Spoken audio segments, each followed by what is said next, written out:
ဇက်တိုင်းမြင့်တက်နေတဲ့ Premier League ရဲ့နွေရာသီပြောင်းရွှေ့သုံးစိတ်များအားလုံးပဲမင်္ဂလာပါ 1H2 ကနေပြန်လည်ကြိုဆိုလိုက်ပါတယ် Premier League ရဲ့နွေရာသီပြောင်းရွှေ့ဈေးကွက်ဟာအတော်လေးအချိန်ပြင်းနဲ့ဆက်လက်လှုပ်ရှားနေပြီးကလပ်အသင်းပေါင်း20ရဲ့စုစုပေါင်းကစားသမားဝယ်ယူမှုဈေးဟာ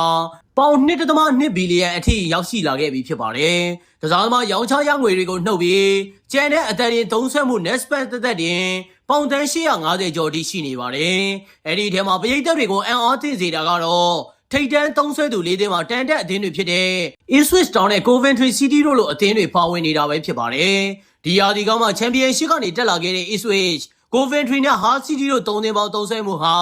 ပေါင်330မီလီယံအထိရှိနေတာကြောင့်ပရီးမီးယားလိရဲ့ရင်ခုန်စရာအပြောင်းရွှေ့ယောဂဟာတန်တက်အသင်းတွေစီအထိကူးဆက်လို့သွားခဲ့ပါပြီ။အထူးသဖြင့် Ipswich Town အသင်းရဲ့အားထုတ်မှုကတော့အတော်လေးရဲရင်လှပါတယ်။တနင်္လာနေ့မှာ Strasbourg ကနေတောင်အမေရိကကျယ်ဝင်းဂျူလီယိုအန်စီယိုနဲ့အာဖရိကတိုက်သားလူငယ်တောင်ပန်ကစားသမား Everton Owatawa တို့နှစ်ယောက်ကိုခေါ်ယူလိုက်ပြီးအသက်ရင်သုံးဆွဲမှုပေါင်တန်း150အထိစံချိန်တင်ရောက်ရှိသွားခဲ့ပါတယ်။တိုးတက်လာတဲ့ကလပ်အသင်းတစ်သင်းအနေနဲ့ဒီလိုပမာဏမျိုးသုံးဆွဲတာဟာတမိုင်းမှာဒုတိယအချိန်မြောက်ဖြစ်ရဆန်းဖြစ်ခဲ့ပါတယ်။အလားတူပဲ Coventry အသင်းကလည်းတိုက်စစ်မှုတိုင်ဝမ်အဝိုနီကိုခေါ်ယူလိုက်ပြီးသူတို့ရဲ့အသက်ရင်သုံးဆွဲမှုဟာပေါင်တန်း100ကျော်သွားခဲ့ပြန်ပါတယ်။ဒါပေမဲ့တန်တက်အသင်းတွေသွေးပူနေချိန်မှာလီရဲ့အချမ်းသာဆုံးဘလူးကြီးအချို့ကတော့တိတ်တိတ်ဆိတ်ဆိတ်အေးဆက်နေတာကိုတွေ့ရပါတယ်။လီဗာပူးအသင်းဟာပေါင်61တန်သုံးဆွဲထားပေမဲ့လည်းအဲ့ဒီအထက်ကထက်ဝက်ကျော်ဟာ February လထဲကသဘောတူညီမှုယူထားခဲ့တဲ့ Jeremy Jagger အတွက်ဖြစ်နေခဲ့ပြန်ပါတယ်။ဒါအပြင်ဝိုဟာမက်ဆာလာအီဘရာဟီမာကိုနာဒေနဲ့အန်ဒီရောဘတ်ဆန်တို့လိုအဓိကကစားသမားကြီးတွေထွက်ခွာသွားတာကြောင့်လာဆောင်ငွေကြေးသုံးဆွဲမှုအပိုင်းမှာဘတ်ဂျက်အတော်လေးတက်တာသွားခဲ့ပါတယ်။ Manchester United အသင်းကလည်းအသက်ရင်သုံးဆွဲမှုပေါင်44တန်းသာရှိတော့တာကြောင့်လွန်ခဲ့တဲ့နှစ်တွေကယင်းနှိမ့်မြုံနယ်မှုအများအပြားလုပ်ခဲ့ပြီးအခုအချိန်မှာငွေကြေးသုံးဆွဲမှုကိုပြန်လည်ထိန်းချုပ်တဲ့စက်ဝန်နဲ့ရောက်ရှိနေတာတွေ့ရပါတယ်။တခြားတစ်ဖက်မှာတော့လန်ဒန်အနောက်ပိုင်းကချယ်ဆီအသင်းဟာအသက်ရင်သုံးဆွဲမှုပေါင်209တန်းနဲ့အမတ်ပေးစရာထိပ်မှာရက်တီက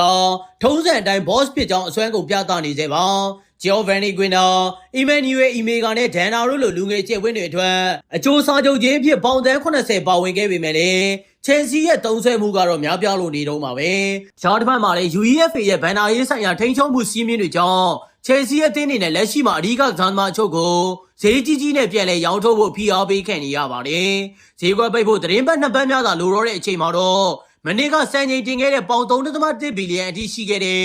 အသုံးစရိတ်စံချိန်ကိုမမီသေးပေမဲ့လည်းပရီးမီးယားလိရဲ့သုံးဆွဲမှုကတော့တစ်ကမ္ဘာလုံးမှာရှင်းပြိုင်နိုင်သူမရှိပဲထိတ်ဆုံးကနေဦးဆောင်နေသေးဖြစ်ပါတယ်။ဒုတိယအများဆုံးသုံးဆွဲထားတဲ့အီတလီစီးရီးရဲ့အသက်တင်သုံးဆွဲမှုပေါင်311တန်းနဲ့နှိုင်းယှဉ်ရင်ပရီးမီးယားလိက 2.8 ဆအထိပုံမှန်သုံးဆွဲထားတာဖြစ်ပါတယ်။ Newcastle United နဲ့ Aston Villa တို့ကကစားသမားရောင်းချမှုတွေကနေပေါင်မီလီယံ200နီးပါးအထိပြန်လည်ရရှိထားတာကြောင့်ဈေးကွက်နောက်ဆုံးရက်တွေမှာထပ်မံလှုပ်ရှားလာကြအောင်မှဆိုတာပရိသတ်တွေရင်ခုန်စွာနဲ့စောင့်ကြည့်ရတော့မယ့်အပိုင်းလေးဖြစ်ပါတယ်။ဒီလိုအရသာရှိတဲ့သုံးသက်ချက်တွေကိုအမြဲတမ်းဆင်နိုင်ဖို့ 1H2 ကို like and follow လုပ်ထားပြီးဖို့ပြောကြရင်အဆုံးသတ်ပါရစေ။ကျေးဇူးတင်ပါတယ်။